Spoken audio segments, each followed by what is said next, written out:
About a month ago, in just 1 week, I had been called close-minded twice. One by a religious person, which by definition their claims could neither be proven nor disproven. The other was from a promoter of alien contact and sacred geometry, who told me that as an atheist it should be natural for me to be more open-minded. Open-mindedness is a buzzword that used to mean something, but now has lost its way entirely. In science, many were emotionally married to one theory to the point that it took them dying to have fields accept new theories to replace them. Einstein and many other scientists with great theories ran into this, and many saw a competing theory as a personal attack. Thanks to the work of people like Richard Feynman and others who integrated controls for natural bias and personal stakes, this has been reduced quite a lot. Conflicting interests can prevent one's mind from accepting an idea that better describes the phenomena. As science progresses, changes occur more slowly. If you are in that field, you should know all the competing ideas and weigh them based on the evidence at hand. This is what it truly means to be open-minded, being married to no idea and being able to easily change your mind based on new evidence if needed, being agnostic about everything, weighing degrees of certainty. However, science is incredibly conservative, and proving anything as being highly probable of certainty is incredibly difficult.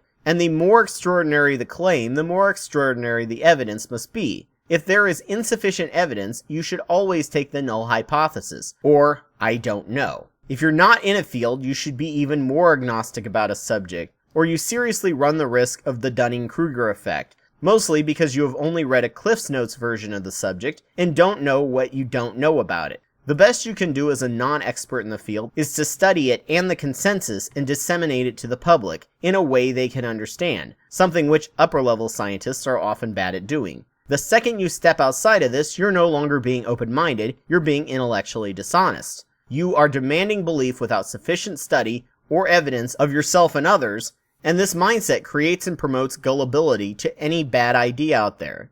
Being open-minded requires you to weigh your options clearly and carefully, trying hard to put your emotions and biases aside. You should do this with all things in your life that you have expertise and focus on. However, if you don't, you should probably listen to the experts, just like they would listen to you if they don't have the expertise you have. We have division of labor for a reason. Being open-minded is wonderful, but if you confuse open-mindedness with a resistance to an idea by experts and people listening to those experts, you aren't open-minded. You don't understand how evidence works, and you're showing serious signs of gullibility, not only to the lies others tell, but the lies your brain tells you to make your ability to make good decisions much more difficult and convoluted. Science may not always be true, but it's the best system we have, and it is very self-correcting. And your chances of changing or debunking the consensus is actually quite low.